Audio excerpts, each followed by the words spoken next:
Yo, what up, folk? What's going on, people?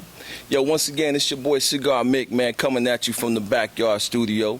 It's another Cigars and Conversation with a puff a minute. And as you guys can see, I'm out here on the dolo today because we did not get a chance to shoot at our regular time yesterday because there was just so much going on and everything. So I decided, I'm going to take one for the team right now because we don't want to go a full week without coming back with something new for you guys because there's a lot that's going on in the world. There's definitely a lot to talk about. So, y'all, I'm just going to ask you to just put up with me for a little while, man, and we'll be back on our regular, scheduled program next week this time. How's that sound? So check it out, guys. When I'm smoking this afternoon, and it is Monday afternoon, by the way, I'm actually rocking this Nat Cicco Anniversary 1965 Liga number 4. All right, now, the way that was intended to be said was the Nat Cicco Aniversario 1965 Ligaro numero 4. See, I've been practicing a little bit. So anyway, this is a full body. It's Nicaraguan through and through. It's got an Ecuadorian Habano wrapper on it. Full strength, man. I'm going to tell you guys a little story about this particular stick right here that I'm on, right? You guys ever get, go to your box to go grab something that you're looking forward to smoking, and you notice it might have a little bit of like mold spores starting out on it? And you definitely got to isolate that, right? You got to quarantine it because you don't want it to infect the rest of, the sticks that you have in your box, right? So basically what I did with this one, it's just a good trick. Many of you already know this, but I'm just going to put it out there in case there's some neos out there that haven't had a chance to do this yet. I took it out the box and I put it in my freezer. Right, just your ordinary freezer at your house and stuff like that. And I just let it go in there, and what that does is it actually kills those spores, right? So it kills off the mold, but it also has a tendency to dry out your cigar as well. So once that was done, I took it, I put it back in my box for a couple of weeks, let it reabsorb the moisture, and then it's smoking perfectly right now, as you can see. So just a little quick tip for you: if you ever got those mold spores or something like that going down, that's something that you can do. All right, cool. So a lot of things to talk about, man. I don't even know where to start. But the first thing that I think I want to do is I want to pay homage to Toni Morrison, Nobel Laureate, author, one of the highest honorary award winners that President Obama bestowed upon her. Just literary greatness. And I was sad to hear that she passed away last week at the age of 88. But she left works behind that will be immortalized for eons to come.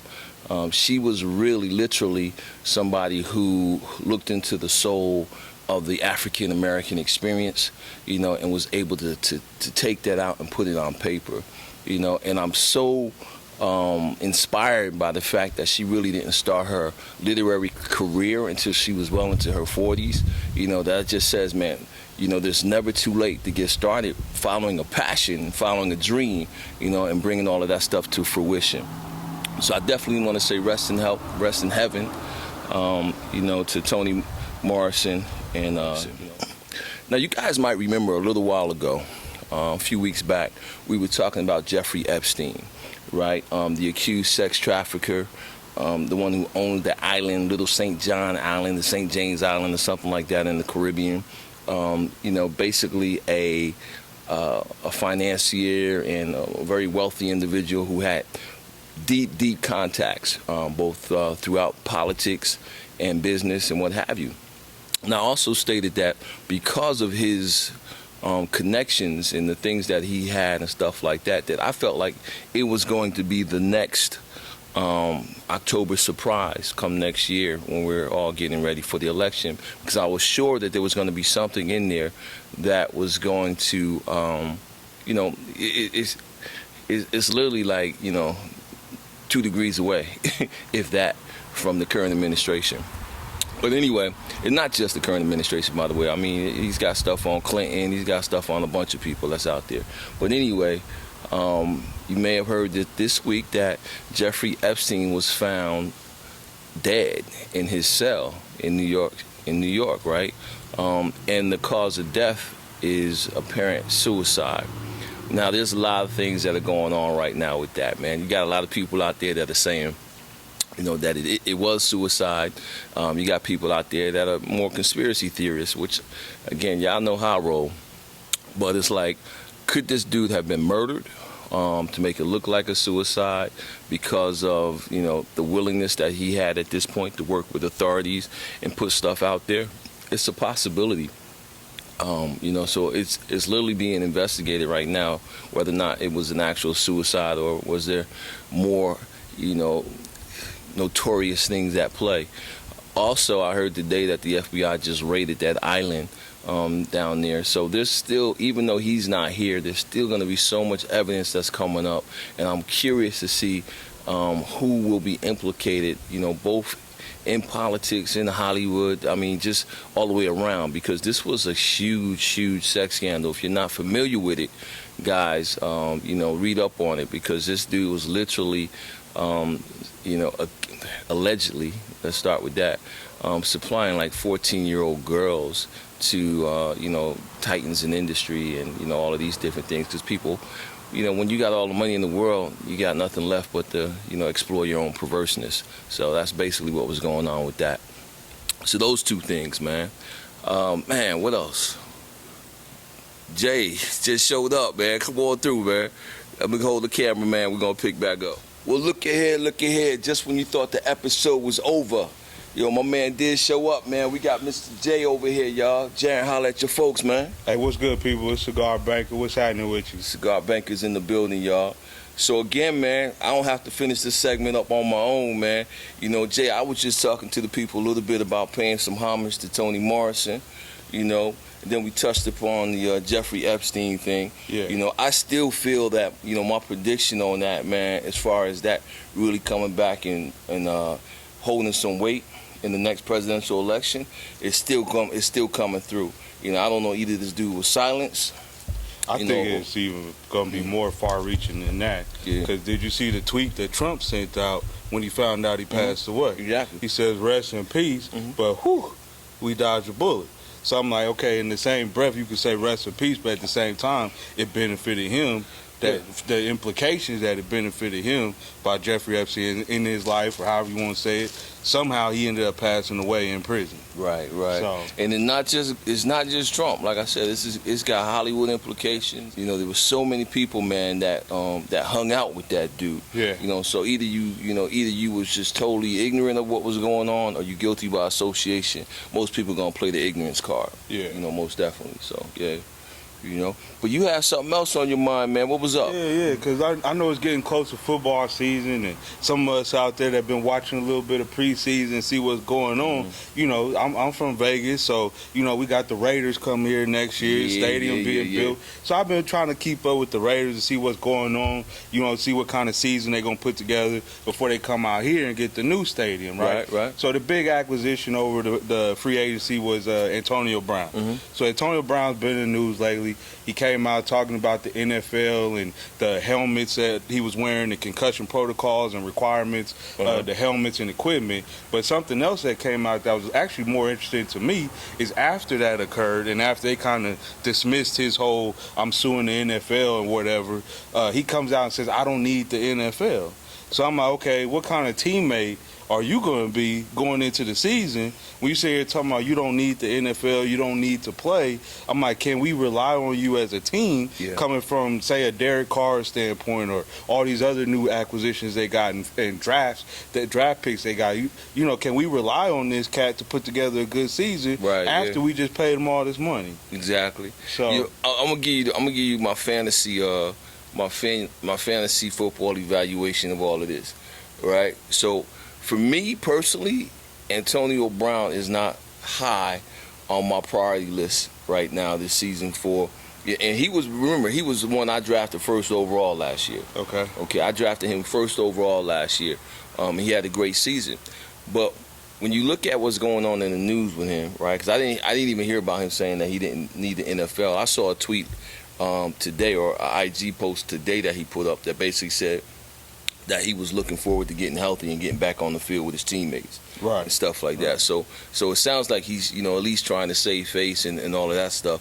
But when you take the idea, now he's an elite receiver without a doubt. Yeah. But I don't think he's going to have the same kind of season that he's had in years past. All right, because number one, that chemistry between him and Ben Roethlisberger is gone. Right. You know what I'm saying? So you're telling me that he's going to develop that same kind of chemistry with Derek Carr, and with Derek Carr not even being as the same quality quarterback, in my opinion, I don't see it. Plus the foot injury. I don't see that injury healing to the point, that's going to plague him throughout the season. Yeah. So to speak, as well. Yeah. So I think that people are putting a whole lot of high value on an Antonio Brown right now, with the expectations with him. But it's not the same as Odell Beckham going to Cleveland. Right. You know what I'm saying? Right. Or something like that. So again, I mean, I can see ODB going to Cleveland and doing really well, with Mayfield. But I just don't see it out here, man. So it remains to be seen, man. I wish the Raiders all the best.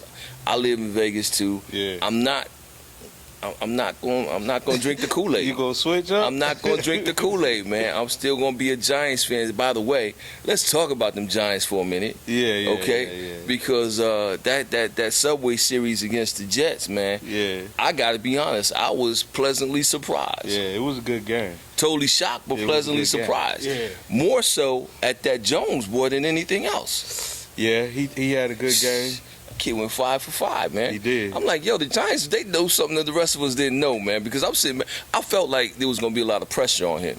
And you say in comparison, Dwayne Haskins did not have a good showing. Mm-hmm. He threw a lot more passes. He had 2 picks. I'll say that he threw more passes, but at the same time, I think what they saw in Dwayne is Dwayne had a little bit of an ego. Right. And I think that's going to complicate him throughout the season, where you got this other kid that may or may not play during the regular season, exactly, depending on how Eli does.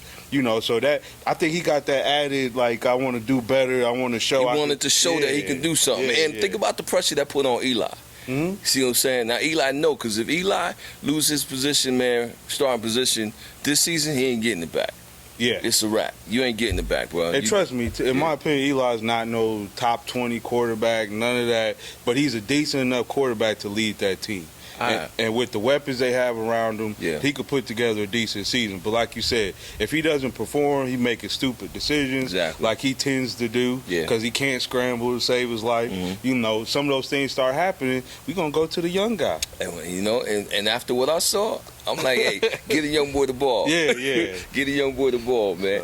Hey, man, you know what? We ain't tell the people what you smoking, man. I look really nice right there, bro. Yeah. I brought out a little treat today. So this is the Avo Nicaragua. So this is the orange wrapper. I know a lot of our aficionados is familiar with Avo. This is some of the best tobacco in the business.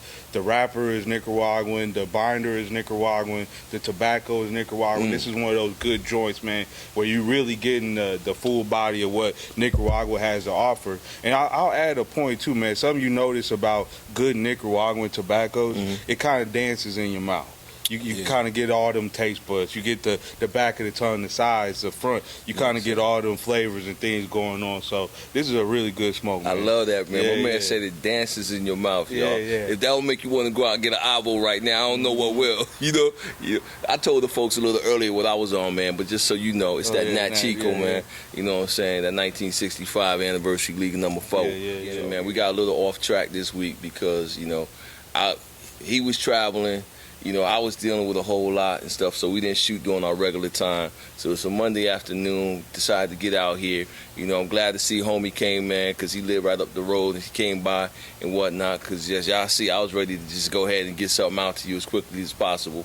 But, it's another puff for many, y'all. This is what we do out here, So, again, Jay, I'm going to let you go ahead and give them the rundown because you do it best. You know what I'm saying? So Yeah. So here's the rundown, people. You already know what it is, man. We appreciate the love and support that you give us on Instagram. Make sure to take that love over to YouTube. Hey, there's something I always forget to mention. The link is in the bio. We got all the links in the link tree in the bio. In the profile. Yep. In our bio on Instagram. Check the links out to YouTube, the website. But please, go over to YouTube. Take that love from Instagram over to YouTube. Subscribe to the channel. Click the bell link so you get the notifications. Hey, we are on Spotify as well. So there's no reason for you to miss an episode, people. Never. Listen to it in the car. You get a chance to chill in the backyard like we do. Exactly. Watch an episode. Throw it up on the laptop, on the TV, however you do it, man. Throw it on the big screen, man. Yeah, you know, yeah. we look real good on the big screen. Take my word for it. Yo, it's all good, man. Yo, it's another Puff a Minute, guys. We in the backyard studio. We doing what we do.